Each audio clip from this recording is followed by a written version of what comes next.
बोलो बोलो डमरू वाले बाबा की।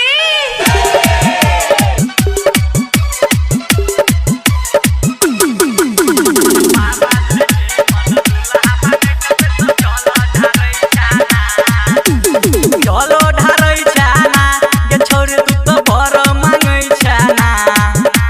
चलो ढारै छाना गे छोरी तू तो बर मांगै छाना। की बोला बाबा से निमन दुल्हा मांगै छ तू तो बर मांगै छाना। की बोला बाबा से निमन दुल्हा मांगै छ तू तो बर मांगै छाना।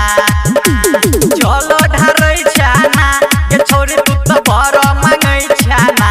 की बोला बाबा से निमन दुल्हा मांगै छ तू तो बर मांगै छाना। की बोला बाबा से निमन दुल्हा मांगै छ तू तो बर मांगै छाना।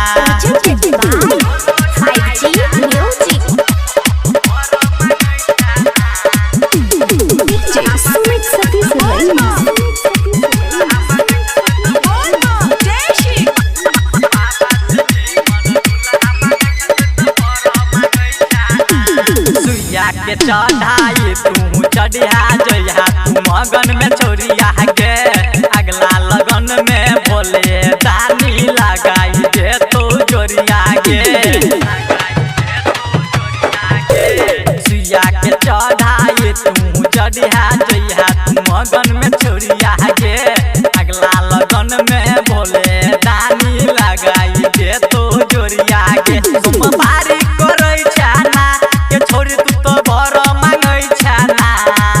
तुम बारी करै छाना के छोरी तू तो जल ढारै छाना। की बोला बाबा से निमन दुल्हा मांगै छ तू तो जल ढारै छाना। की बोला बाबा से निमन दुल्हा मांगै छ तू तो बर मांगै छाना।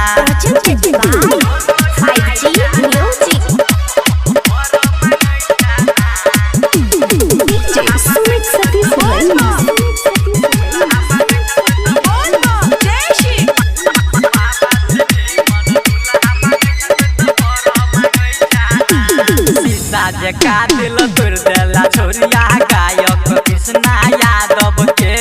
देवघर घुमेल कौ राइटर रूप से सुना गे छोरी बड़ मातरा के।